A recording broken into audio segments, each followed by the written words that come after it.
بسم اللہ الرحمن الرحیم۔ اصول حدیث کا ہم مطالعہ کر رہے تھے اور اس میں ہماری خبر کی بحث چل رہی تھی۔ خبر کی بحث میں ہم نے یہ بات کہی تھی کہ ایک تو راویوں کی تعداد کے اعتبار سے، نیریٹرز کی تعداد کے اعتبار سے خبر کی تقسیم ہے، یہ ہم نے ڈسکس کر لی تھی، متواتر اور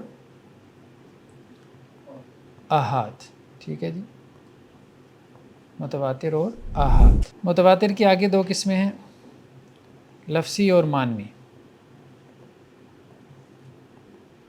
ٹھیک ہے، اور احاد کی ہم نے کہا تھا تین قسمیں ہیں، مشہور، عزیز اور غریب۔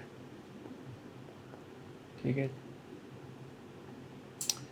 آج ہم نے ڈسکس کرنا ہے صحت و ضعف کے اعتبار سے، صحت اور ضعف کے اعتبار سے روایت کی اقسام،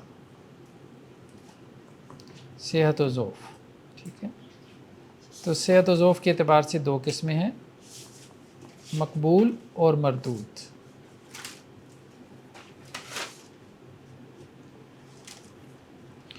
مقبول کی آگے جو ہے وہ چار قسمیں ہیں۔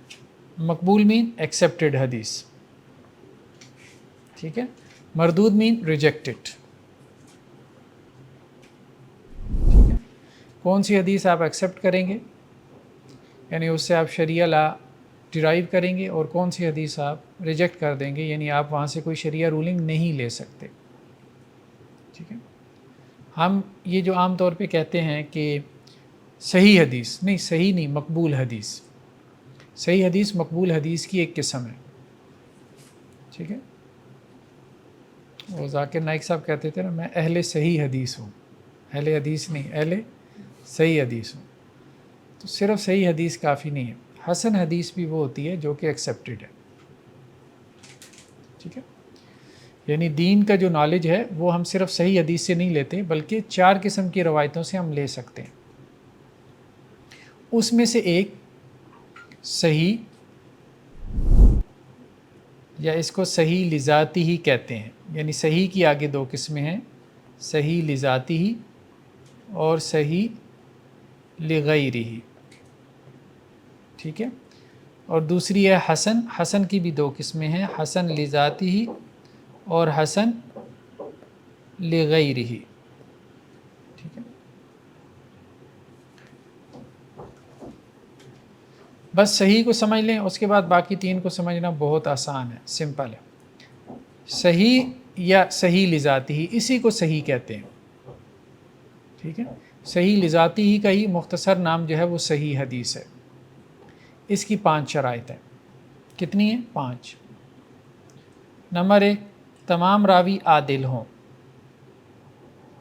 ٹھیک ہے، نمبر 2، تمام راوی کیا ہوں؟ ضابط ہوں۔ تمام راوی عادل ہوں، تمام راوی کیا ہیں؟ ضابط ہوں۔ نمبر 3، ضابط۔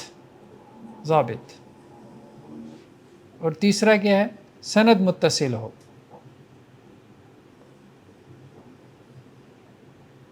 سند متصل ہو۔ نمبر 4 کیا ہے؟ کہ حدیث شاذ نہ ہو۔ ٹھیک ہے، نمبر 5 کیا ہے؟ کہ حدیث میں کوئی خفیہ علت نہ ہو۔ یہ 5 شرائط ہیں حدیث صحیح کی۔ ٹھیک ہے، اگر راوی عادل ہو پلس ثابت ہو تو اس کو کہتے ہیں ثقہ راوی۔ آپ نے پڑھا ہوگا ثقہ راوی۔ ٹھیک ہے، راوی ثقہ ہے کہ نہیں ہے۔ ٹھیک ہے، ثقہ راوی سے مراد یہ ہوتی ہے کہ وہ عادل ہو اور ضابط ہو۔ عادل سے کیا مراد ہے؟ عادل سے مراد یہ ہے اس کا کریکٹر، یعنی اس کا کریکٹر ساؤنڈ ہو۔ کریکٹر ساؤنڈ ہونے سے مراد یہ ہے کہ گناہ کبیرہ کا ارتکاب نہ کرتا ہو، میجر سنس کمٹ نہ کرتا ہو۔ ٹھیک ہے، یا گناہ صغیرہ کے اوپر، مائنر سنس کے اوپر انسسٹ نہ کرتا ہو، اصرار نہ کرتا ہو۔ ٹھیک ہے، کانٹینیوسلی ان میں مبتلا نہ ہو۔ تو ضبط سے مراد کیا ہے؟ ضبط بیسیکلی دو قسم پر ہے.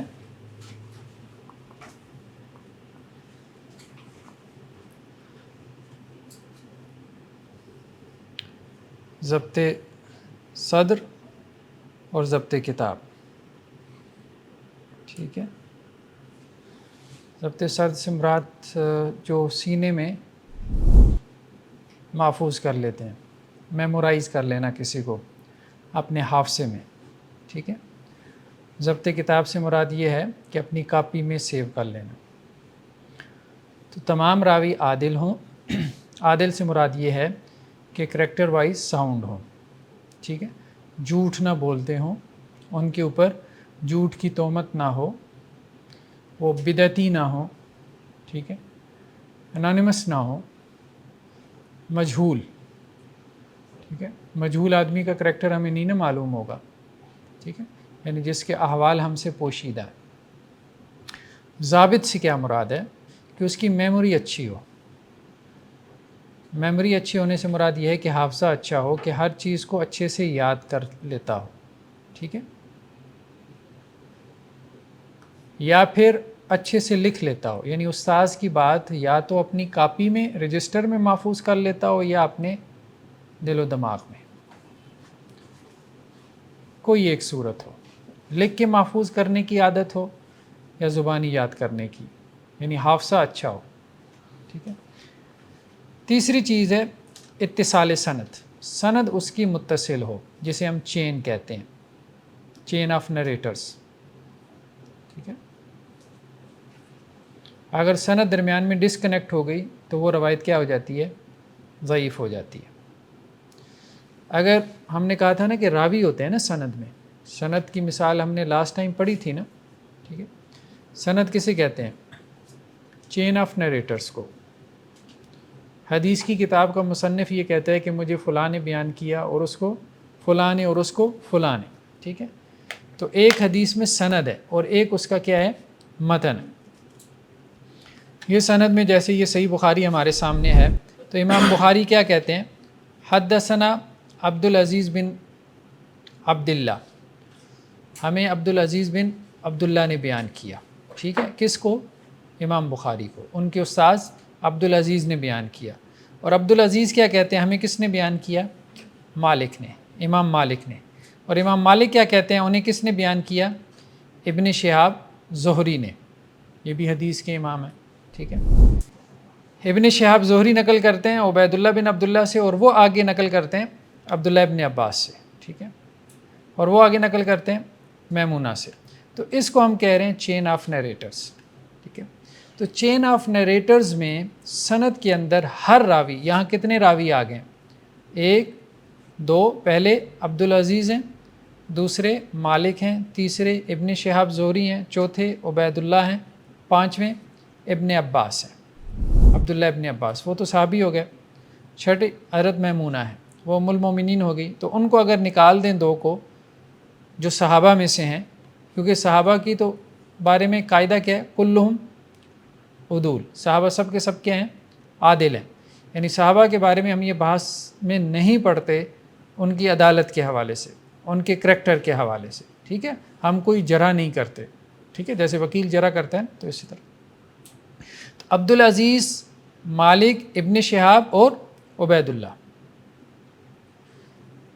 تو تمام راوی عادل ہوں. صحیح حدیث کون سی ہے کہ جس کے تمام راوی کیا ہیں؟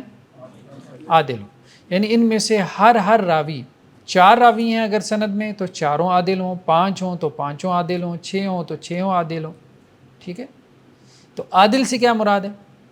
وہ ہم نے واضح کر دیا کہ ان کا کریکٹر ساؤنڈ ہو. کریکٹر ساؤنڈ ہونے سے مراد یہ ہے کبیرہ گناہ کا ارتکاب نہ کرے اور صغیرہ سے بچتا رہے، اس کا اہتمام کرے. بعض اہل علم نے یہاں تک بھی شامل کیا ہے کہ آداب کا بھی لحاظ کرنے والا ہو. آداب کا بھی، یعنی آداب جنہیں ہم ایٹیکیٹس کہتے ہیں. ٹھیک ہے. تو بہت سی چیزیں جو ہے وہ فرائض میں یا محرمات میں شامل نہیں ہوتی، آداب میں آ جاتی. جیسے محدثین کے زمانے میں یہ چیز خلاف ادب تھی کہ کوئی بازار سے کھانا کھا لے. ٹھیک ہے. تو اب یہ خلاف ادب تھی. تو ایسے آدمی سے روایت نہیں لی جاتی تھی. تو کریکٹر سے مراد ان کا مطلب ایک خاص لیول تھا کریکٹر کا، اس میں دینی اخلاقیات بھی شامل تھے اور اس میں ان کے معاشرے کے جو اخلاقیات تھے، معاشرتی اخلاقیات، وہ بھی شامل تھے. تو عدالت واضح ہو گئی. عدالت سے کیا مراد ہے؟ جی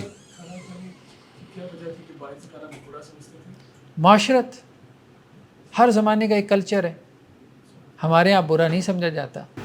ٹھیک ہے، اب تو شاید اسٹیٹس ہے یا جو بھی ہے، فرض ہے، لیکن ان کے زمانے میں اس کو برا سمجھا جاتا تھا. یعنی شریف آدمی باہر سے کھانا نہیں کھاتا تھا. آپ یوں سمجھ، ٹھیک. تو اس لیے وہ ایسے آدمی سے روایت نہیں لیتے تھے جس نے کبھی نہیں کھایا یا پھر کبھی کبھار کوئی کھا لیتے تھے. اب زیادہ تفصیل میں نہ جائیں باہر.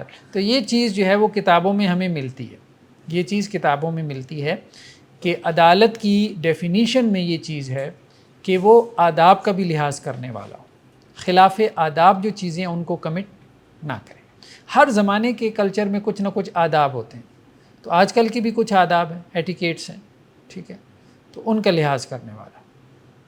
جیسے کہتے ہیں یار یہ تو بے ادب آدمی، بے ادب ہے، اس میں تمیز نہیں ہے، ٹھیک ہے، ایل مینرڈ ہے. ٹھیک. تو ایک تمام راوی عادل ہو. دوسرا یہ کہ تمام راوی کیا ہوں؟ ضابط ہوں. یعنی ایک بندے کا کریکٹر اچھا ہے لیکن اس کا حافظہ اچھا نہیں ہے، تو ہم نے کریکٹر کا کیا کرنا ہے؟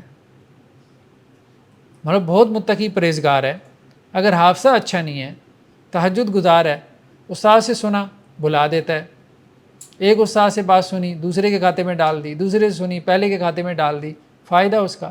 تو ضابطہ بہت ضروری ہے. یعنی یہ جتنی بھی کنڈیشنز ہیں کسی حدیث کے صحیح ہونے کے لیے، یہ بہت ویلڈ کنڈیشنز ہیں. لیکن اگر کسی کا کریکٹر ساؤنڈ نہیں ہے تو ظاہری بات ہے آپ جھوٹ بول سکتا ہے، وہ جھوٹ بول سکتا ہے، تو پھر آپ اس کی حدیث کا کیا اعتبار کریں گے؟ اور اگر کریکٹر ساؤنڈ ہے، حافظہ اچھا نہیں ہے، ضبط کتاب یا ضبط صدر، تو پھر کیا ایشو ہے؟ احادیثیں خلط ملط کر سکتا ہے، گڑمٹ کر سکتا ہے. ٹھیک ہے. اور تیسری چیز کیا ہے؟ سند متصل ہو. سند متصل ہونے سے مراد یہ ہے کہ یہ جو ایک راوی کی دوسری راوی سے کیا ہو؟ ملاقات ہو، اور اس نے اس سے وہ حدیث سنی ہو. ٹھیک ہے. عبدالعزیز نے امام مالک کی شاگردی اختیار کی ہو، امام مالک نے ابن شہاب زہری کی شاگردی اختیار کی ہو، اور ابن شہاب زہری نے عبید اللہ بن عبداللہ سے حدیث سنی ہو، ان کی شاگردی اختیار کی. عبید اللہ بن عبداللہ نے عبداللہ ابن عباس کی، اور انہوں نے میمونہ رضی اللہ. ٹھیک ہے. سند متصل ہو، یعنی اس میں ہر راوی دوسرے کا کیا ہو؟ شاگرد ہو. پچھلے والا راوی اگلے کا کیا ہو؟ شاگرد ہو. جو اگلے والا راوی پچھلے کا کیا ہو؟ استاد ہو.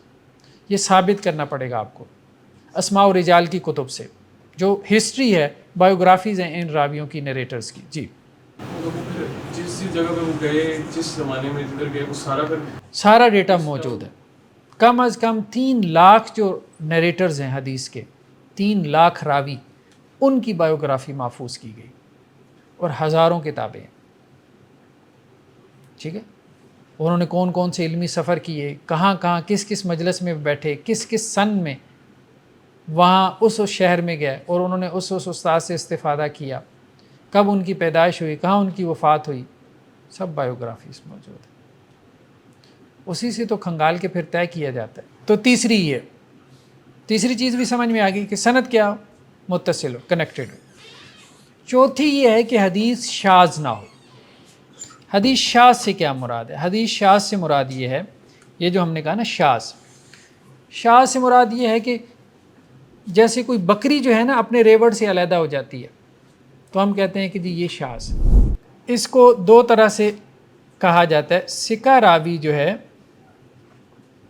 اوثق کی مخالفت نہ کرے. ثقہ ہم نے سمجھ لیا اوپر. ثقہ کسے کہتے ہیں؟ جو عادل پلس ضابط ہے، کریکٹر بھی ساؤنڈ ہے، میموری بھی اچھی ہے، اس کو ثقہ راوی کہتے ہیں. ٹھیک ہے. اگر ان میں سے کوئی ایک بھی کنڈیشن نہیں ہے تو وہ ثقہ راوی نہیں ہے. اوثق کسے کہتے ہیں؟ جو زیادہ ثقہ ہے. آپ ثقہ سمجھ لیں اتھینٹک راوی، ٹھیک ہے، اتھینٹک نریٹر. اوثق جو ذرا زیادہ اتھینٹک راوی ہے. ٹھیک ہے. تو ثقہ راوی اگر اوثق کی مخالفت کرے، اپنے سے زیادہ ثقہ راوی کی مخالفت کرے، یعنی ایک ہی روایت ہے، ایک روایت ہے جس کو ایک ثقہ راوی بیان کرتا ہے اور ایک اوثق راوی بیان کرتا ہے، دونوں اس روایت کو بیان کرتے ہوئے کیا کرتے ہیں؟ اختلاف کرتے ہیں، تو ثقہ راوی کی روایت کو ہم کیا کہتے ہیں؟ شاذ، ٹھیک ہے، اور اوثق کی روایت کو ہم کیا کہتے ہیں؟ محفوظ۔ یا ثقہ راوی کیا کرے؟ ثقات کی مخالفت کرے، ٹھیک ہے، ثقہ کیا کرے؟ ثقات، ثقات مین جمع، ثقہ راوی ثقات کی مخالفت کرے تو اب ثقہ کی روایت کو شاذ کہا جاتا ہے، ٹھیک ہے، ایسی صورت میں ثقہ راوی کی روایت شاذ کہلاتی ہے، اور اوثق یا ثقات کی راوی جو ہوتے ہیں، یعنی اوثق سے مراد جو زیادہ ثقہ ہے اور ثقات سے مراد جمع ہے، پلورل ہے، ثقہ کی جمع ثقات، تو ان کی روایت کو ہم محفوظ کہتے ہیں۔ تو محفوظ جو ہے یہ بائنڈنگ ہے، یہ حجت ہے، شاذ روایت حجت نہیں ہے، اوثق کی جمع اوثاق ہوگی، ٹھیک ہے، نہیں ثقات آ جاتے ہیں نا، ثقہ کی جمع ثقات، اوثق اواسق آ جائے گی افاعل کے وزن پہ۔ تو ثقہ جب اوثق کی مخالفت کرے یا ثقہ جب ثقات کی مخالفت کرے تو ثقہ کی روایت کو ہم شاذ کہتے ہیں، اور شاذ روایت بھی قابل قبول نہیں ہے، ٹھیک ہے۔ اگر کسی روایت کی سند میں کوئی راوی عادل نہیں ہے تو وہ روایت ضعیف ہے، اگر کسی روایت کی سند میں کوئی راوی ضابط نہیں ہے تو وہ روایت ضعیف ہے، اگر کسی روایت کی سند ڈسکنیکٹڈ ہے تو وہ روایت ضعیف ہے، اگر کسی روایت کی سند میں سارے راوی ضابط ہیں، عادل ہیں، سند بھی کنیکٹڈ ہے، لیکن ثقہ راوی کیا کر رہا ہے؟ اوثق کی مخالفت کر رہا ہے، اپنے سے زیادہ ثقہ کی مخالفت۔ آپ اس کو عام مثال سے سمجھ لیں، جیسے اب آپ لوگ یہاں لیکچر سن رہے ہیں، کلاس سے باہر جاتے ہیں، ایک اسٹوڈنٹ کہتا ہے کہ سر نے یہ بات کہی، باقی سارے کلاس میں کہتے ہیں 10 لوگ کہ نہیں سر نے یہ بات یوں نہیں یوں کہی تھی، تو کس کی بات کا اعتبار ہوگا؟ 10 لوگوں کی بات کا اعتبار ہوگا۔ اس کو ہم کہہ رہے ہیں ثقات۔ وہ کلاس میں تھا، وہ اسٹوڈنٹ بھی کلاس میں تھا، لیکن اپنے کلاس فیلو سے وہ کیا کر رہا ہے؟ اختلاف کر رہا ہے، اپنے استاد سے وہ روایت بیان کرنے میں، وہ روایت نقل کرنے میں اپنے کلاس فیلو سے وہ اختلاف کر رہا ہے، تو اب اس کے کلاس فیلوز کا اعتبار ہوگا، ہم یہی کہیں گے کہ کلاس فیلوز نے یاد رکھا ہے، اس کو غلطی لگ گئی، ٹھیک ہے۔ اور بعض اوقات یہ ہے کہ 2 اسٹوڈنٹ تھے کلاس میں، اب دونوں میں سے ایک کہہ رہا ہے، دونوں ہی ٹھیک ہے، اتھینٹک ہے، ثقہ راوی ہیں، لیکن دونوں میں سے ایک کہہ رہا ہے سر نے یہ کہا، دوسرا کہہ رہا ہے کہ نہیں سر نے یہ کہا، تو اب آپ کو ترجیح تو قائم کرنی ہے، پریفر تو کرنا ہے، تو کس کی بات کو پریفر کریں گے؟ جو آپ کے نزدیک زیادہ ثقہ ہوگا، زیادہ اتھینٹک ہوگا، یا ہم اپنی زبان جو زیادہ لائق ہے، ٹھیک ہے۔ استاد محترم ایک شخص ہے جو کبھی کبھار اس محدث سے ملا ہے اور ایک اس کا مستقل اسٹوڈنٹ ہے، اس طرح بھی نہیں، اس چیز کا اعتبار نہیں ہوتا، ہاں، ثقافت کا تعلق اس کی عدالت سے اور اس کے ضبط سے، ٹھیک ہے۔ اب اس کی مثال ہم مثال کے طور پہ دیکھیں، جیسے یہی روایت ہے، صحیح بخاری میں یہ روایت کیا ہے؟ حضرت عبداللہ ابن عباس سے ہے، ٹھیک ہے، عبید اللہ جو ہے یہ نقل کر رہے ہیں عبداللہ ابن عباس سے، اور وہ حضرت میمونہ سے نقل کر رہے ہیں کہ آپ صلی اللہ علیہ وسلم سے سوال کیا گیا چوہے کے بارے میں، اگر وہ گھی میں گر جائے تو اللہ کے رسول نے کیا کہا؟ القوہا، وہ اس چوہا کو کیا کرو؟ گھی سے نکال کے باہر پھینک دو، وما حولہا، اور اس کے ارد گرد جو گھی ہے وہ بھی نکال کے پھینک دو، وقلو، اور جو باقی ہے اس کو استعمال کر سکتے ہو، ٹھیک ہے۔ چوہا جو ہے وہ، یا چوہیا گھی میں گر گئی، چوہا باہر نکالو اور اس کے ارد گرد کا گھی، ٹھیک ہے، جو تمہیں لگتا ہے خراب ہو گیا اس کو پھینک دو، اور باقی کیا کرو؟ استعمال کرو، اگر استعمال کرنا چاہے تو اس کے اوپر ہے، مطلب اس کے اوپر ڈیپینڈ کرتا ہے۔ اب یہ ایک روایت ہے، ٹھیک ہے، جو امام مالک نے ابن شہاب زہری سے نقل کی۔ اچھا، اسی روایت کو یہ اصل میں یہ ہیں ابن شہاب زہری، یہ آپ یوں کہہ لیں، ایک ٹرم ہمارے یہاں استعمال ہوتی ہے مرکزی راوی، ٹھیک ہے، جو ایک سینٹرل نیریٹر ہوتا ہے، ٹھیک ہے، جو مرکز میں جو بیٹھا ہوا ہے، اب جتنے لوگ ہیں اس سے وہ حدیث نقل کر رہے ہیں آگے.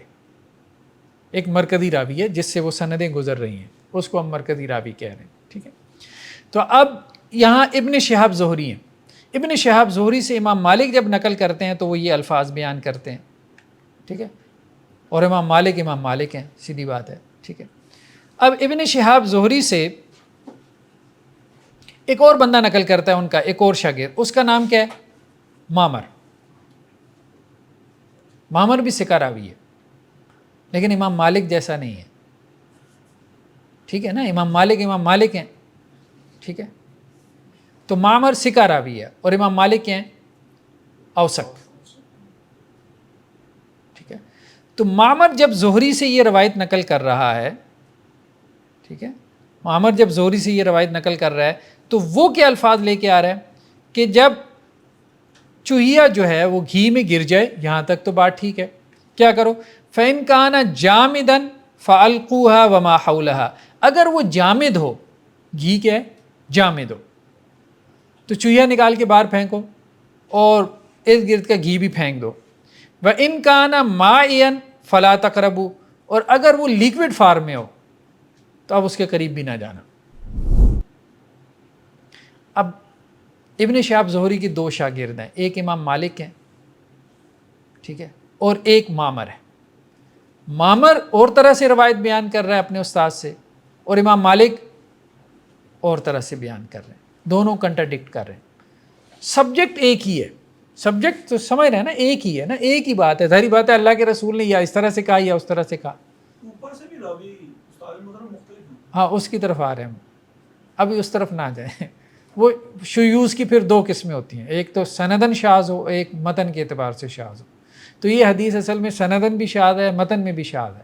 خیر بار وہ بات ذرا زیادہ کمپلیکیٹڈ ہو جائے گی, لیکن انہوں نے نیچے بیان کیا نا یہاں, وَرُبَّمَا حَدَّثَ بِهِ مَعْمَرٌ عَنِ الزُّهْرِي, بعض اوقات معمر نے اس کو زہری سے بیان کیا اور زہری نے عبید اللہ بن عبداللہ سے, اور انہوں نے ابن عباس سے, اور انہوں نے میمونہ سے.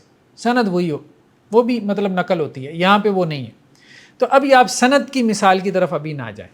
ٹھیک ہے, سند کی مثال کو ابھی ذرا تھوڑا سا نظر انداز کر دیں, صرف متن کو فوکس کریں کہ دونوں کا ٹیکسٹ ڈیفرنٹ ہے. اب ہم اس میں جو ہے نا یہ بات کہیں گے کہ ابن شہاب زہری سے کس نے بات کو صحیح یاد رکھا, تو ہم کہیں گے کہ امام مالک نے.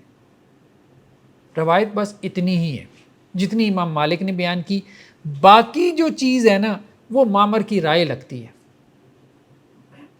ٹھیک ہے, ہو سکتا ہے اس کو حدیث سے یہ بات سمجھ میں آئی ہو, اور بعض اوقات ہوتا ہے نا اسٹوڈنٹ ذرا زیادہ جو ہے وہ, بعض اسٹوڈنٹس تو کوشش کرتے ہیں کہ استاد کا جو لفظ ہے نا وہ محفوظ کریں, اور بعض کوشش کرتے ہیں کہ یار جو سمجھ میں آ رہی ہے نا اس کو محفوظ کر لیں. تو معمر نے بیسیکلی کوشش یہ کی ہوگی کہ اس نے اس روایت کا فہم آگے نقل کر دیا. کیونکہ دیکھیں نا یہ روایت اگر آپ دیکھیں تو اس میں کیا ہے, روایت میں یہ ہے کہ بھائی چوہیا کو باہر نکال پھینکو, اور جو ارد گرد کا گھی ہے وہ بھی نکال پھینکو. ٹھیک ہے, اور اس کو کیا کرو, باقی کو کھا لو. تب اس نے کہا کہ یہ جامد گھی کی بات ہو رہی ہے, مایا کی نہیں ہو رہی, تو اس نے وہ چیز اپنی طرف سے ڈال دی ہوگی, یہ ایک پاسبلٹی ہے. لیکن ایک راوی ثقہ راوی ہے, وہ اپنی طرف سے چیزیں ڈال رہا ہے اس کے اندر, تو پھر وہ ثقہ راوی اس میں مطلب وہ نہیں آتا. یا تو بیان کرے یہ میری رائے ہے, یا وہ حدیث کو اپنی رائے بنا کے بیان کر رہا ہے, اور راوی بھی ثقہ ہے. یہ کہہ رہے ہیں کہ جی ایک ثقہ راوی ہے, ایک طرف آپ کہہ رہے ہیں ثقہ راوی ہے, دوسری طرف جو ہے وہ یہ حرکتیں کیے جا رہے ہیں. دیکھیں بات یہ ہے, اب جیسے اب یہاں کلاس لگی ہے, ٹھیک ہے, آپ باہر نکلیں کلاس سے اور آپ سے کوئی پوچھے حافظ عبید صاحب نے کیا پڑھایا, آپ بعین ہی میرے الفاظ نقل نہیں کر پائیں گے, الا یہ کہ آپ نے لکھ لیے ہوں. ٹھیک ہے, بہت سے اسٹوڈنٹس لکھ لیتے تھے اس وقت بھی, لیکن بعض لکھنے کا اہتمام نہیں کرتے تھے, حافظے پہ اکتفا کر لیتے تھے. اب جو حافظے پہ اکتفا کر لیتے تھے, اب وہ باہر جا کے جب بتائے گا تو وہ بدنیتی سے نہیں بتائے گا, انسان کی کیپیسٹی نہیں ہے. ٹھیک ہے, ہم یہ کہہ رہے ہیں کہ کریکٹر وائز وہ ساؤنڈ ہے, تو جو بندہ کریکٹر وائز ساؤنڈ ہے تو وہ بھی ہیومن ایرر کی گنجائش موجود ہے. ٹھیک ہے, تو جو کچھ اس سے ہو رہا ہے وہ بشری خطا کے تقاضے کے تحت ہو رہا ہے, کہ انسان خطا کا پتلا ہے, اس کے تحت ہو رہا ہے, وہ جانتے بوجھتے نہیں کر رہا. انٹینشلی نہیں کر رہا. اگر وہ انٹینشلی ایسا کرے تو پھر وہ ثقہ راوی نہیں ہے. ثقہ راوی سے بھی غلطی ہوتی ہے. اگر وہ راوی غلطی نہ کرے تو ہم تو اس کو معصوم مان کے بیٹھے ہوئے ہیں. اب وہ جو ان حدیثوں کے اوپر اعتراض کرتے ہیں ان کی سب سے بڑی دلیل تو یہی ہے بخاری مسلم کے راوی کیا معصوم ہیں؟ نہیں معصوم نہیں ہے، سیدھی سی بات ہے نہیں ہے. تو ان سے غلطیاں نہیں ہوتی؟ ہوتی ہیں بھائی، کیوں نہیں ہوتی؟ ٹھیک ہے، جب ہم نے انسان مان لیا تو ان سے غلطی ہوتی. تو سر حدیث میں یہ نہیں ہوتا پھر کہ اگر ایک ثقہ راوی نے بیان کرتے ہوئے کچھ اور بیان کر دیا ہے اور ایک اوسط راوی نے دوسرا بیان کیا تھا، اب نیکسٹ ٹائم جو یہ ثقہ راوی کوئی حدیث بیان کر رہا ہوگا تب کہیں گے یار اس نے تو پہلے بھی اضافہ کر دیا تھا یا کمی کر دی تھی، اب یہاں پتہ اس نے کیا کیا ہے. ہر دفعہ ایسا نہیں ہوتا. اب ایک ثقہ راوی جیسے معمر نے جو ہے بہت دفعہ اپنے کلاس فیلوز کے ساتھ موافقت اختیار کی ہے. ٹھیک ہے، وہی بات آپ اسی کلاس کی مثال لے لیں کہ باہر نکلتے ہیں، ضروری نہیں ہے کہ ایک جو اسٹوڈنٹ ہے وہ ہر بات میں جو ہے یعنی پورے لیکچر میں وہ اختلاف کرے پوری کلاس سے. ایسا پاسبل نہیں ہوگا. لیکچر میں بیٹھا ہے ظاہری بات ہے وہ پورے لیکچر میں تو اختلاف نہیں، لیکچر میں 20 باتیں ہوئی ہیں، ہو سکتا ہے 1-2 میں وہ اختلاف کرے گا. تو ایسا ہی ہوتا ہے. تو معمر جو ہے وہ دوسری حدیثوں میں اپنے کلاس فیلوز کے ساتھ موافقت اختیار کر رہا ہے کہ اس کے کلاس فیلو جو حدیث بیان کر رہے ہیں وہ اسی طرح سے بیان کر رہے ہیں، اس لیے اس کے ضبط کا ہم اعتبار کر رہے ہیں. یہاں پہ 1-2 جگہ پہ آ کے اس نے یہ کام کیا تو ہم یہ کہہ رہے ہیں کہ نہیں یہاں پہ اس کو بھول چوک ہو گئی. یہ استاد محترم یہاں پہ اختلاف تو نہیں کیا، اضافہ کیا. نہیں، زیادت ثقات اور چیز ہے، اضافے کی بات اور ہے، اس کو کہتے ہیں زیادت ثقات. یہاں پہ مخالفت تو وہ نہیں کر رہا، وہ یہ تو نہیں کہہ رہا کہ پیچھے والا جملہ جو اس کا انکار تو نہیں کیا اس نے. ہاں، یہ امام بخاری علیہ الرحمہ کا کہنا یہ ہے کہ یہ مخالفت ہے. ٹھیک ہے، ابھی ہم آپ کو دکھاتے ہیں، وہ روایتیں بھی دکھاتے ہیں. تو محدثین اس طرف گئے ہیں کہ یہ مخالفت ہے. ٹھیک ہے، ایک اور ٹاپک ہے زیادت ثقات کا، اس کو ہم آگے پڑھیں گے ٹیکنیکلی اس کی کیا ڈیفینیشن ہے. اچھا، ایک بات تو ہم یہ کہہ رہے تھے کہ یہ جب اس کو امام مالک نے بیان کیا تو انہوں نے صرف اتنی بات بیان کی کہ گھی ہے، بھلے مایا ہے بھلے کیا ہے جمع ہوا ہے. تو اس لیے امام بخاری کی رائے یا محدثین کی عام طور پہ رائے یہی ہے کہ لیکوڈ فارم میں ہو یا سالڈ فارم میں ہو، اگر چوہا گر جائے تو آپ چوہا نکالیں اور اس میں سے ارد گرد کا گھی نکالیں، باقی آپ استعمال کر سکتے ہیں. وہ اس حدیث سے دلیل پکڑتے ہیں. وہ کہتے ہیں جامد اور لیکوڈ کی تقسیم نہیں ہے، سالڈ اور لیکوڈ کی تقسیم نہیں. عام طور پہ محدثین کا موقف یہی ہے، اگرچہ لاجیکل وہی لگتا ہے جو معمر بیان کر رہا ہے، سیدھی سی بات ہے لاجیکل وہی لگ رہا ہے، ہمیں بھی وہی لاجیکل لگ رہا ہے. ٹھیک ہے، ہم اس حدیث کی تعویل کر سکتے ہیں کہ اس سے مراد جامد ہے، لیکن اصل بات اس وقت یہ ہو رہی ہے کہ رسول اللہ صلی اللہ علیہ وسلم کے الفاظ ہیں کہ نہیں. تو وہ رسول اللہ صلی اللہ علیہ وسلم کے الفاظ نہیں ہیں. آپ اس حدیث کی انٹرپریٹیشن کرتے ہوئے کوئی تعبیر اختیار کر لو، آپ کہو کہ جی ہاں اس حدیث کی مجھے یہ تشریح سمجھ میں آتی ہے کہ یہاں سالڈ جو ہے وہ گھی کی بات ہو رہی ہے. یہ امام مالک کے مقابلے میں یہ بات ہو رہی ہے تو اس لیے ہم اس پہ تنقید کر رہے ہیں، کیونکہ دیکھیں دونوں نے 2 مختلف باتیں کی ہیں. ٹھیک ہے، معمر کوئی اور بات کر رہے ہیں، امام مالک کوئی اور بات کر رہے ہیں. اور صرف امام مالک نہیں، اب ابن شہاب زہری کے جو اور شاگرد ہیں وہ بھی امام مالک کے ساتھ جا کے کھڑے ہو گئے، انہوں نے بھی روایت کو اسی طرح سے نقل کیا. تو اب کیا کریں گے؟ تو اب ہم کہیں گے کہ نہیں یہ بات جو ہے اس طرح سے نہیں ہے. جیسے اب آپ دیکھیں یہاں پہ حدثنا یہ صحیح بخاری کی روایت ہے، حدثنا حمیدی امام بخاری کے استاد ہیں. حدثنا سفیان، حمیدی کو کس نے بیان کیا؟ سفیان نے. اور سفیان کو کس نے بیان کیا؟ زہری نے. اب جو سفیان ہیں وہ بھی جب زہری سے نقل کر رہے ہیں، آگے وہی حدیث ہے عبید اللہ بن عبداللہ، اور وہ ابن عباس سے نقل کر رہے ہیں. ٹھیک ہے، وہ حضرت میمونہ سے. کیا ہے کہ اگر گھی میں جو ہے وہ چوہا گر جائے تو اللہ کے نبی صلی اللہ علیہ وسلم نے کیا کہا؟ القوہا وما حولہا وکلوا. ٹھیک ہے، چوہا کو پھینک دو اور جو اس کے ارد گرد ہے اور باقی جو ہے اس کو کھا لو. اتنے الفاظ جتنے امام مالک نے نقل کیے تھے ابن شہاب زہری سے، اتنے ہی سفیان نے بھی نقل کیے. ٹھیک ہے، تو اس کا مطلب یہ ہے کہ معمر کو غلطی لگی ہے. ابن شہاب زہری کے اور شاگرد بھی اتنی ہی روایت نقل کر رہے ہیں، جامد اور مایا کا فرق نہیں کر رہے، جامد یعنی سالڈ اور لیکوڈ کا فرق نہیں کر رہے. ٹھیک ہے، اب یہ امام بخاری ہے نا، صحیح بخاری امام بخاری کی کتاب ہے نا، ٹھیک ہے. تو امام بخاری آگے کیا کہہ رہے ہیں؟ فَإِنَّ مَعْمَرًا يُحَدِّثُ عَنِ الزُّهْرِي، معمر نے یہ روایت بیان کی زہری سے، اور زہری نے سعید بن مسیب اور وہ ابو ہریرہ سے نقل کرتے ہیں. تو امام بخاری کیا کہتے ہیں؟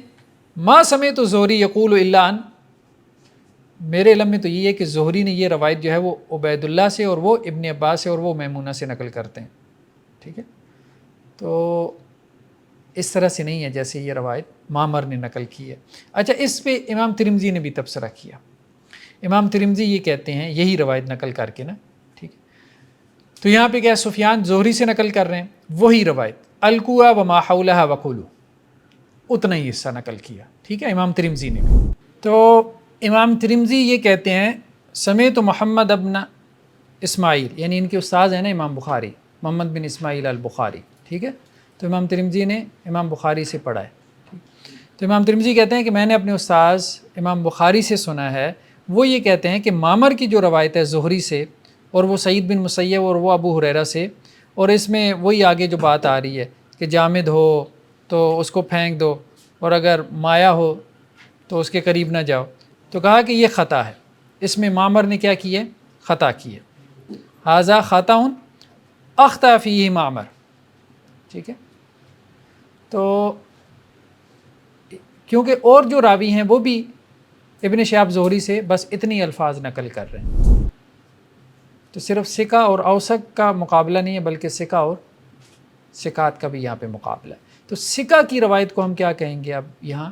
شاذ. ٹھیک ہے. اور اوثق یا ثقات کی روایت کو ہم کہیں گے محفوظ. یعنی اوثق یا ثقات کی روایت تو مقبول ہو جائے گی اور شاذ روایت کو ہم کیا کر دیں گے؟ ریجیکٹ کر دیں گے. شاذ بھی پوری روایت نہیں ہوتی، پوری روایت شاذ نہیں ہوتی بلکہ اس کا کچھ حصہ ہوتا ہے، وہ حصہ بس ریجیکٹ ہو جائے گا، ایک جز، اس کا ایک پارٹ. اچھا، دوسرا کیا ہے کہ روایت کے اندر کوئی علت نہ ہو. ٹھیک ہے. پانچویں شرط کیا ہے؟ کہ روایت معلول نہ ہو، یعنی اس میں کوئی علت نہ ہو. یہ علت ہم نے، علت ویسے تو بیماری کو کہتے ہیں. ٹھیک ہے. تو اس سے مراد کیا ہے کہ وہ روایت معلول نہ ہو، یعنی جس میں علت. تو علت جو ہے اس سے مراد ہڈن ڈیفیکٹ ہے، کوئی خفیہ چھپی ہوئی بیماری یا چھپا ہوا عیب جو کوئی ماہر ایکسپرٹ محدث جو ہے وہ اس کو جان سکتا ہے، عام آدمی اس کو نہیں جان سکتا. علت کی مثال جو ہے نا وہ ہمارے سامنے یہ صحیح مسلم کی روایت ہے کہ حضرت ابو سفیان جو تھے رضی اللہ عنہ، فتح مکہ کے موقع پہ وہ ایمان لے کے آئے 8 ہجری میں. تو اس وقت انہوں نے محسوس کیا کہ مسلمان جو ہے وہ ان کے ساتھ بیٹھتے نہیں ہیں، مطلب ان سے کنی کتراتے ہیں. تو وہ اللہ کے رسول صلی اللہ علیہ وسلم کے پاس آئے اور انہوں نے آپ صلی اللہ علیہ وسلم سے جو ہے وہ 3 چیزوں کی خواہش کا اظہار کیا. ایک تو یہ کہ میری جو بیٹی ہے وہ عرب میں حسین و جمیل ہے، حبیبہ بنت ابی سفیان، وہ میں آپ کے نکاح میں دیتا ہوں. تو آپ صلی اللہ علیہ وسلم نے فرمایا نام. ٹھیک ہے. دوسرا یہ ہے کہ میرا بیٹا معاویہ، آپ اس کو کاتب بنا لیں. تو آپ صلی اللہ علیہ وسلم نے فرمایا نام. تیسرا یہ ہے کہ آپ مجھے اجازت دیں کہ میں کافروں کے ساتھ قتال کروں جیسا کہ میں نے مسلمانوں سے لڑائی کی ہے. ٹھیک ہے. یعنی اس کا میں ایک طرح سے کفارہ ادا کروں. ٹھیک ہے. تو آپ صلی اللہ علیہ وسلم نے فرمایا ٹھیک ہے. بعد میں آپ صلی اللہ علیہ وسلم نے ان کو گورنر بھی لگایا، مطلب یہ لیڈنگ رول لینا چاہ رہے تھے نا، کیونکہ کفار کی طرف سے ان کا لیڈنگ رول تھا مسلمانوں کے خلاف. تو اب یہ چاہ رہے تھے کہ مسلمانوں کی طرف سے ان کو لیڈنگ رول ملے، تو ان کو گورنر بھی لگایا گیا بعض علاقوں کا. اب یہاں پہ جو ہے ایک علت ہے، علت مین ایک ہڈن ڈیفیکٹ ہے. صحیح مسلم کی روایت ہے، ظاہری بات ہے راوی اس کے ثقہ ہیں، سند وہ بھی متصل ہے، کنیکٹڈ ہے. مسئلہ یہ ہے کہ یہ جو راوی جو ہے نا، یہ جیسے یہاں پہ ابو زمیل راوی ہے، یہ کہتا ہے کہ مجھے ابن عباس نے بیان کیا. ٹھیک ہے. اچھا، راوی جو ہے نا ان کی اپنی ایک پولیٹیکل انکلینیشن ہوتی تھی، اس راوی کی بھی ہے. اب اس نے آگے تبصرہ کر دیا اپنی طرف سے، قال ابو زمیل. اب انجینئر صاحب اس طرح کے راویوں کے تبصرے بڑے اٹھا لیتے ہیں اور اس کو حدیث بنا کے پیش کرتے ہیں. بال تابعین میں سے ہے ابو زمیل، عبداللہ ابن عباس سے اس نے سیکھا ہے. اس نے کہا کہ جی آپ صلی اللہ علیہ وسلم کا معاملہ یہ تھا کہ جب بھی آپ سے کوئی مطالبہ کیا جاتا نا تو آپ اس کو نہ نہیں کرتے تھے. مطلب راوی نے یہ تاثر دیا کہ یہ تینوں جو باتیں ہوئی ہیں یہ میرٹ پہ نہیں ہوئی. تقرری حضرت امیر معاویہ رضی اللہ عنہ کی میرٹ پہ نہیں تھی اور نہ ہی جو ہے وہ شادی کو میرٹ پہ ہوئی ہے. آپ صلی اللہ علیہ وسلم کے مزاج میں اصل میں مروت بڑی تھی کہ کسی نے بھی کوئی بات کہی تو آپ نے کہہ دیا بس ٹھیک ہے. تو یہ اس نے ایک تاثر دیا راوی نے. بہرحال اس کے تاثر جو ہے نا وہ بالکل غلط ہے کیونکہ آپ صلی اللہ علیہ وسلم کے بارے میں ہمیں بہت سی حدیثوں میں مل جاتا ہے کہ آپ نے نہ کی. بہت سے لوگوں کو آپ نے عہدے نہیں دیے. ٹھیک ہے, جیسے حضرت ابو ذر کو آپ صلی اللہ علیہ وسلم نے کہا تھا کہ بھائی آپ اس سے دور رہیں, یا آپ کے مزاج کے مطابق نہیں ہے عہدہ. ٹھیک ہے, اسی طرح سے بعض اوقات کسی خاتون نے اپنے آپ کو پیش کیا اللہ کے وسلم کے سامنے تو آپ صلی اللہ علیہ وسلم نے معذرت کر لی. ٹھیک ہے, نکاح کے لیے پیش کیا, تو ایسا نہیں تھا. مطلب آپ صلی اللہ علیہ وسلم کو نہ کرنی آتی تھی اور آپ کرتے بھی تھے. اچھا, یہاں مسئلہ کیا ہے؟ مسئلہ یہ ہے کہ یہ راوی یہ کہہ رہا ہے کہ حضرت ابو سفیان کہہ رہے ہیں, فتح مکہ کے بعد کی بات ہے, وہ مسلمان ہی فتح مکہ پہ ہوئی ہے, کہ آپ میری بیٹی ام حبیبہ سے نکاح کر لیں, بلکہ میں آپ کے نکاح میں دیتا ہوں. حالانکہ ام حبیبہ سے آپ صلی اللہ علیہ وسلم کا نکاح اس سے پہلے ہو چکا تھا. ٹھیک ہے, یہ اس سے پہلے ایمان لا چکی تھی, حبشہ کی طرف انہوں نے ہجرت بھی کی تھی. ان کے جو شور تھے وہ نصرانی ہو گئے تھے, عیسائی ہو گئے تھے. تقریباً سب سیرت نگاروں نے اسی طرح سے لکھا ہے. تو پھر اللہ کے رسول صلی اللہ علیہ وسلم کے ساتھ ان کا نکاح طے ہوا تھا اور جو حق مہر تھا وہ نجاشی نے ادا کیا تھا.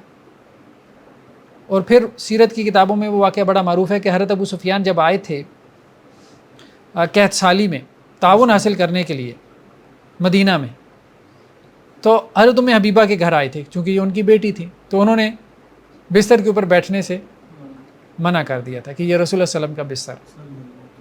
تو گویا کہ حضرت ام حبیبہ جو ہے, جو حضرت ابو سفیان کی بیٹی تھی رضی اللہ عنہما, وہ اس سے پہلے رسول اللہ صلی اللہ علیہ وسلم کے نکاح میں موجود تھی. اور راوی یہ بات کہہ رہا ہے کہ حضرت ابو سفیان یہ کہہ رہے ہیں کہ میں اپنی بیٹی ام حبیبہ آپ کے نکاح میں دے, یعنی فتح مکہ کے بعد, حالانکہ یہ نکاح تو اس سے پہلے کا ہے. اس کو کہتے ہیں ہڈن ڈیفیکٹ. اب عام آدمی اس کو نہیں سمجھ سکتا, ایکسپرٹ اس کو سمجھ سکتا ہے. ٹھیک ہے, اب لوگوں نے اس کی تعویل کرنا شروع کی.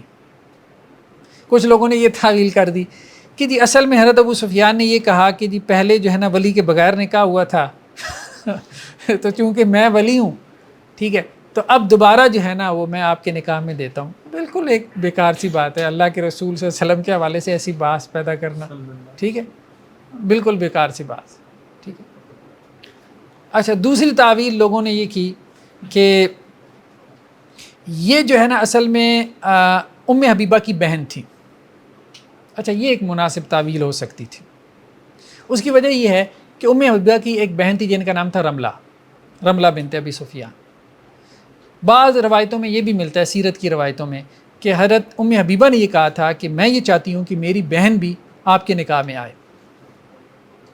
تو آپ صلی اللہ علیہ وسلم فرمایا کہ نہیں, اسلام کے اندر دو بہنوں کو ایک نکاح میں جمع کرنا حرام کر دیا گیا. اسی خواہش کا اظہار بعض لوگوں نے یہ تعویل کی کہ حضرت ابو سفیان نے اسی خواہش کا اظہار جو ہے وہ فتح مکہ کے موقع پہ کیا, اور انہوں نے کہا کہ جی آپ میری دوسری بیٹی بھی لے لیں. اب سوال یہ پیدا ہوا کہ دوسری بیٹی کا نام تو رملہ تھا, تو یہاں کیا نام آ رہا ہے؟ ام حبیبہ. تو انہوں نے اس کی تعویل یہ کر لی کہ جی ان کی کنیت ام حبیبہ تھی, ان کی بھی کنیت کیا تھی؟ ام حبیبہ تھی. چلیں مان لیا, ٹھیک ہے, ان کی کنیت بھی ام حبیبہ تھی. پھر آگے جو اللہ کے رسول صلی اللہ علیہ وسلم کہہ رہے ہیں نعم, وہ کہہ رہے ہیں میں آپ کے نکاح میں دیتا ہوں. آپ وسلم کیا کہہ رہے ہیں؟ نام. تو یہ بنتا ہے؟ نہیں بنتا نہیں بنتا. تو اس لیے جو بھی تعویلات کی گئی ہیں وہ تعویلات درست نہیں ہیں. ٹھیک ہے, مطلب کچھ لوگوں نے تو کہا نا کہ جی وہی بخاری مسلم کے جو راوی ہیں, اب وہی بات ہے کہ جی کیا معصوم ہے, غلطی نہیں ہو سکتی؟ نہیں ہو سکتی ہے, سیدھی سی بات ہے, ان سے غلطی ہو سکتی ہے, ان کو وہم ہو سکتا ہے. تو راوی کو یہاں پہ وہم ہو گیا. ٹھیک ہے, یہاں پہ اس کو وہم ہوا ہے حضرت ام حبیبہ کے بارے میں. باقی دو باتیں ٹھیک ہیں, وہ اسی موقع کی ہیں. تیسری بات کے حوالے سے اس کو وہم ہو گیا.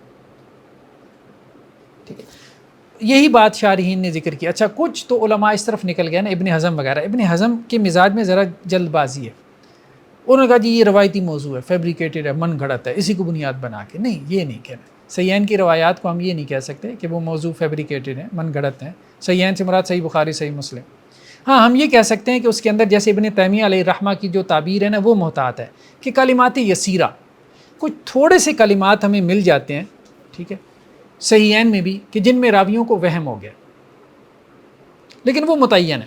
امام ابن تیمیہ علیہ الرحمہ نے کہا کہ وہ 20 کے قریب ہیں. جی ہاں, جیسے یہاں پہ یہ جو الفاظ ہیں نا کہ ام حبیبہ جو ہے ان کو حضرت ابو سفیان نے جو ہے وہ آپ صلی اللہ علیہ وسلم کے نکاح میں دیا فتح مکہ کے بعد. اب اس میں راوی کو وہم ہوا ہے, سیدھی سی بات ہے, وہ تو پہلے سے ہی نکاح میں موجود تھی, تو دوبارہ کیسے نکاح میں دے دیا. یہاں پہ یہ بات جو ہے وہ بیان کر رہے ہیں, یہی بات کہ حضرت ابو سفیان جب معاہدہ حدیبیہ کی تجدید کے لیے مدینہ آئے تو اپنی بیٹی ام المومنین ام حبیبہ کے گھر بھی گئے. انہوں نے اپنے والد کو رسول اللہ علیہ وسلم کے بستر پر نہ بیٹھنے دیا. اس حدیث کے راوی اکرمہ بن عمار, ہاں اکرمہ کا نام آ گیا, ٹھیک ہے. اکرمہ جو ہے یہ وہم کا شکار ہو گئے. امام بخاری نے ان سے کوئی روایت نہیں لی, ٹھیک ہے. اکرمہ سے امام بخاری نے روایت نہیں لی, یعنی ان کے کرائٹیریا پہ یہ پورے نہیں اتر رہے تھے کیونکہ یہ وہم کا شکار ہو جاتے, ٹھیک ہے. یحییٰ بن معین نے کیا کیا, اس کو سکا کہا ہے, ٹھیک ہے. امام مسلم نے ان سے روایت لے لی, لیکن اکثر ائمہ جو ہے اس کی توثیق نہیں کرتے. امام احمد بن حنبل رحمہ اللہ علیہ کا کہنا بھی یہ ہے کہ ایاس بن سلمہ کو چھوڑ کے باقی تمام اساتذہ سے اکرمہ کی روایت میں اضطراب پایا جاتا ہے, ٹھیک ہے. ابو حاتم رازی کا بھی کہنا یہ ہے کہ صدوق تو تھے لیکن وہم کا شکار ہو جاتے تھے. تو اس روایت میں اکرمہ جو ہے وہ وہم کا شکار ہوئے, تو کچھ راویوں کو وہم لگ جاتا تھا, تو اس کو ہم کہتے ہیں علت. اور امام ابن تیمیہ علیہ الرحمہ نے کہا کہ وہ کوئی تقریباً 20 کے قریب مقامات ہیں, ٹھیک, صحیحین کے, کہ جن میں راویوں کو وہم ہوا ہے یا ان کو کوئی غلطی لگی ہے. وہ پوری روایت ضعیف نہیں ہوتی, لیکن وہ چھوٹا سا جو جز ہے, جو حصہ ہے, اس کو آپ کہہ سکتے ہیں کہ جی یہ قابل قبول نہیں ہے, ایکسیپٹیڈ نہیں, معلول ہے. مخالفت میں جو حدیث ہے ایک کہ نبی علیہ السلام نے فرمایا جب کوئی بندہ سفارش کرتا ہے اور اگر اس کو میں مان لیتا ہوں تو وہ اللہ کی طرف سے ہوتی ہے, جی یہ صحیح حدیث ہے؟ یہ میرے علم میں نہیں, دیکھنا پڑے گا. ٹھیک ہے جی, آج کے لیے اتنا ہی کافی ہے. لائٹ نے ہمیں آج بہت تنگ کیا, تو ذہن بھی بہت ڈسٹرب رہا. چلیں بہرحال, سبحانک اللہم و بحمدک نشہد ان لا الہ الا انت نستغفرک و نتوب الیک.